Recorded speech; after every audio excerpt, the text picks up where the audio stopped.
Yon mga masters, bali 8 videos, araw-araw tuwing umaga na po tayo mag-a-upload. Maraming salamat sa mga solid kong masters dyan na patuloy pa rin na sumusuporta sa aking mga ina-upload na kwento o videos. At sa mga hindi nag-skip, maraming salamat po sa inyong lahat. At mag-iingat po kayo palagi and God bless. Magandang gabi mga masters, bali ngayon po ay 8 videos po ma-upload ko po sa aking YouTube channel. Tama nga mga masters, 8 videos nga po ma-upload ko. Yon, what's up mga masters? Nandito na naman tayo sa panibagong araw, panibagong kabanata na naman ang pagsasama-samahan natin ngayon guys.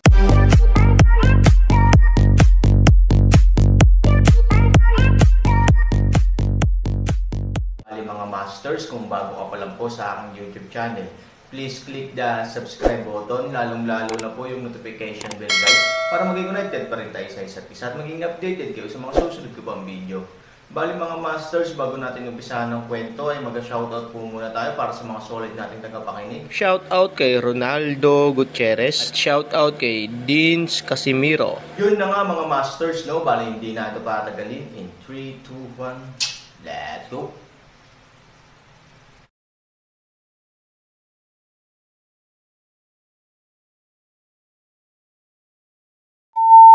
Halatang natigilan si Han Sanchen. Hindi niya akalain na magiging prangka si Lu Ruoxin sa pagpapalaya ng mga tao.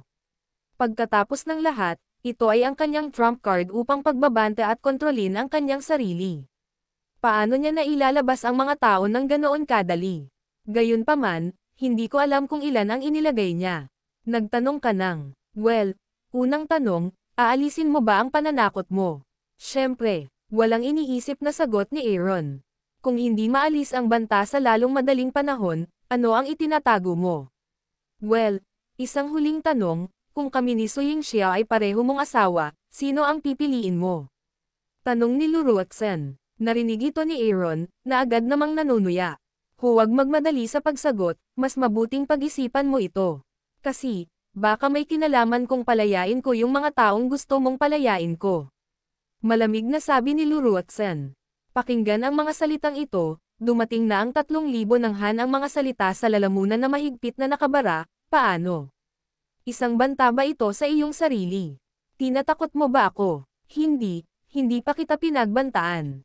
Kahit sino pa ang piliin mo, bibitawan kita. Kaya lang siguro hindi yung taong gusto mong pakawalan ko. Nagpakita ng bahagyang masamang ngiti si Lu Ruoxin sa gilid ng kanyang bibig. Mas lalong sumimangot si Aaron. Ano ang ibig niyang sabihin? Magpapalaya ng mga tao, at maaaring hindi ang mga taong gusto nila. Sa katunayan, kahit na mag-asawang daw 12 o Moyang, gustong palayain sila ni Aaron, ngunit ayaw nilang iligtas. Ang 3 taong ito sa problema, nasa tadhana, na kahit alam ni Han Sanchen na kung pipiliin niya si Lu Ruoxin, maaari niyang ilagay ang 2 o 3, habang kung pipiliin niya si Ivory, maaaring isa lang. Ngunit hindi maaaring ipagkanulo ni Aaron ang sarili ni Ivory. Kahit na hindi seryoso ang mga salita, hindi handang ipagkanulo siya ni Aaron anumang oras. Sabi ng sagot nung nakaraan.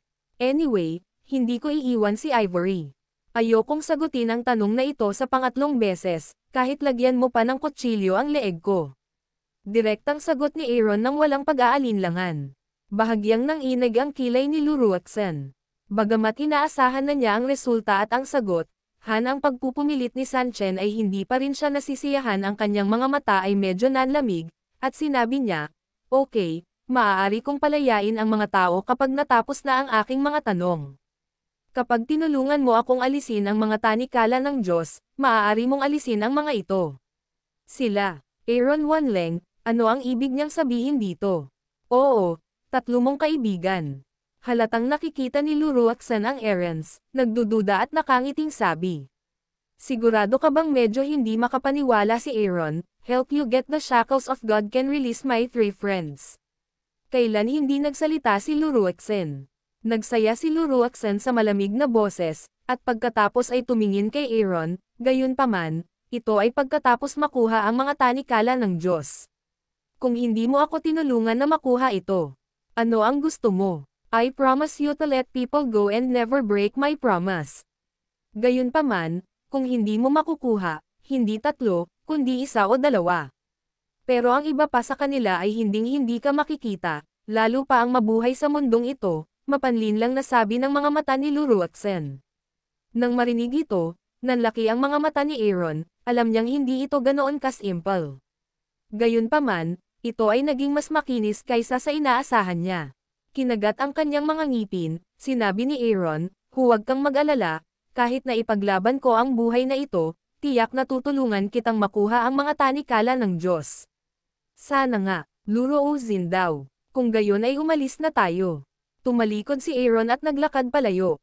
Gumalaw ang katawan ni Luruaksen at malamig ang mukha, pupunta ka ba sa ganito? Anong gusto mong gawin ko? Nakamaskara. Huminto si Aaron at kakaibang sabi. Walang kinalaman sa akin kung paano ka pupunta, ngunit hindi ba dapat mong gawin ang isang bagay tungkol dito? Pagkatapos marinig ito, nanlumo si Aaron at mamamatay. Paikat-ikot siya. Gusto lang niyang pagsilbihan siya. Anong gusto mo? Carry me. No. Direktang tanggi ni Aaron. Aaron, ako ang prinsesa ng pamilya Lo. Hindi ka gusto ng isang anak na babae, ngunit ayaw mo sa akin. Mamamatay ang puso ni Luruo. Aaron disdains cold hum. I'm sorry, bit-bit ko lang ang aking asawa, mga anak, mga kapatid, at mga kaibigan. Kung hindi ito, kaya ko, nagdadala ka rin ng ibang tao, mga bangkay, ikaw ba? Sinubukan ni Luruaksen na ayusin ang kanyang paghinga at patuloy na pinapaalalahanan ang kanyang sarili na hindi siya dapat magkaroon ng parehong opinyon sa taong ito, o ipakita ang kanyang bilis, dahil hindi niya ito kayang makipag-usap sa kanya. This one can have. Dahil doon, marahang inilabas ni Aaron ang kanyang kanang kamay, sa wakas ay bumuti ang pakiramdam ni Luruaksen at inilagay ang kanyang jade arm sa kanyang kamay. Halos lahat ng panlabas na berdeng lupain ng buong Quixian Valley ay inookupahan ng iba't ibang mga tolda at pansamantalang palasyo. Pagtingin sa paligid, ang malawak na lugar ay punong-puno ng mga tao. Sa paghusga mula sa eksena, mayroong higit sa 100,000 mga tao sa eksena, at ang momentum ay hindi maganda. Sa luntiang lupain, mayroong ilang mga kampo, ang isa ay ang kampo ng Lujian na nakabase sa tuktok ng asol na bundok, ang isa ay ang kampo ng alyansa batay sa Yaosheng at Yongsheng Sea area. Ang kanilang tatlong kampo ay halos sumasakop sa gitna ng panlabas na layer ng buong nakulong na walang kamatayang lambak. Sa magkabilang gilid ng mga ito ay ang mga lugar kung saan nagtitipon ang hindi mabilang na mga walang ginagawa. Halos tulad ng dati, marami pa rin ang nagkakagulo. Sa batas na ito ng gubat, ang tanging paraan para sa mahihina ay magulat sa grupo. Kung hindi, isda lang ng ibang tao. Boom! Sa oras na ito, isang malakas na ingay ang biglang lumabas mula sa nakulong na Dragon Mountain sa di kalayuan, na sinundan ng bahagyang pagyanig ng lupa. Sa itaas ng kalangitan, ang mga itim na ulap ay sumugod, at ang pangitain ay nabuksan. Nakulong Fairy Valley malaking kampo, sa oras na ito, lahat ng tao rushed out sa tent, tinatanaw ang nakulong Dragon Mountain. Bang! Isa pang mapurol na tunog. Ang malaking bundok ng Kunlong ay biglang lumalawak palabas at lumalawak sa isang bilog, na sumusuporta sa maraming bitek sa bato. Sa pamamagitan ng mga bitek na ito, kitang-kita mo ang nakasisilaw na pulang ilaw sa loob. Young Master, mukhang Magi gising na ang Magic Dragon. Sa labas ng kampo sa lugar ng dagat ng Yongsheng, mahinang sabi ni Lu Yongsheng, ang pinuno ng gwardya na nakatayo sa tabi ni Luruokshan, ang Young Master ng pamilya Lu. Kinuha ni Luruokshan ang puting pamaypay sa kanyang kamay at marahang isinara ito. Tumingin ang kanyang mga mata sa bahagi ng dagat ng Yongsheng. Bata, ang matandang aso na si Aotian sa eternal na lugar ng dagat ay hayagang lumakad kasama ang gamot na God Pavilion. Dapat tayong maging mas maingat sa pagkakataong ito. Total, ang Aaron ay kinubkob nila at namatay. Babala ni Lu Yongsheng. Biglang naging malamig si Luruokshan. Ibig mong sabihin, hindi ako kasing galing ng Aaron. Hindi ko sinasadya. Nag-aalala lang ako sa kaligtasan mo. Patawarin mo ako. Si Lu Yongsheng ay mapatla at lumuhad sa lupa. Kasabwat. Gayunpaman, gaano man kalakas ang lobo at ang kakulaitan, kakainin din sila ng mga tigre, at ako ang tigre na kumakain sa kanila. Sabihin sa mga batalyon na maghanda at pumunta ng malamig na sabi ni Luruokshan. Oo, aslo umatras si Yongsheng, ilang sandali lang, diretsong hamihip ang busina na kabilang sa tuktok ng asol na bundok. Sa tunog ng busina, si Luroakshuan ang nanguna sa paglipad patungo sa malayong bundok ng Kunlong. Patayin. Si Lu Yongsheng naglabas ng isang malaking inumin, 10,000 elit ang nagsanib kamay. Sa pagunlad ng tuktok ng asol na bundok, hindi maitago ni Aojin at Aoyi, ang dalawang anak ng Yongsheng si Area, ang kanilang pagkabalisa. Kaway ng kamay, dir-diretso silang sumugod kasama ang kanilang mga tropa.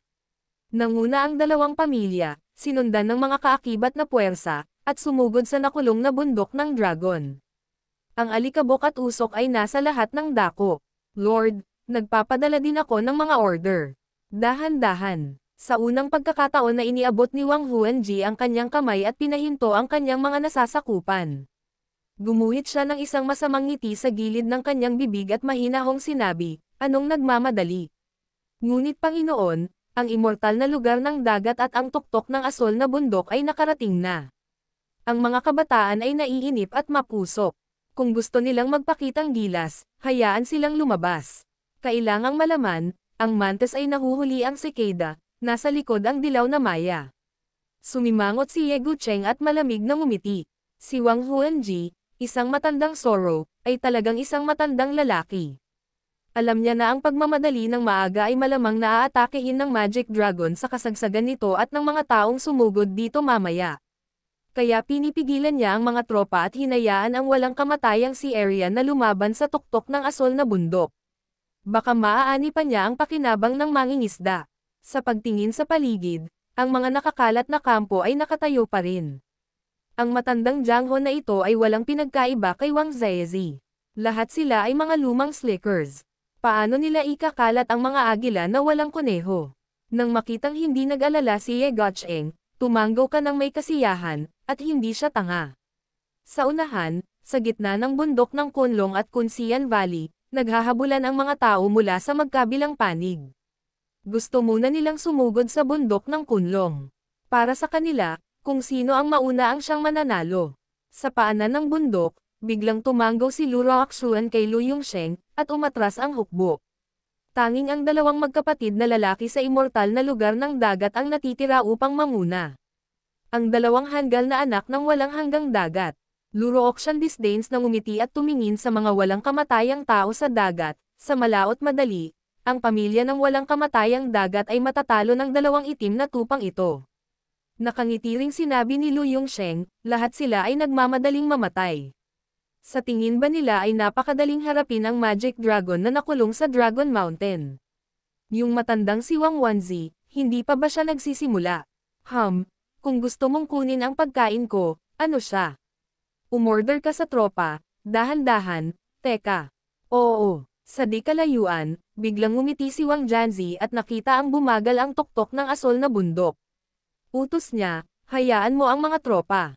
Respeto sa Panginoon. May utak si Luroakshuan. Nakakatuwa na sasamahan niya tayo sa mga oras na ito.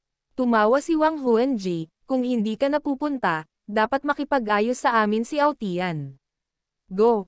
Go ang bugle ng Yaoshen Pavilion ay hamihip, at ang Aaron. Yun na nga mga masters, no? Bali panibagong kabanata na naman yung natapos natin ngayong gabi. Muli, maraming salamat po.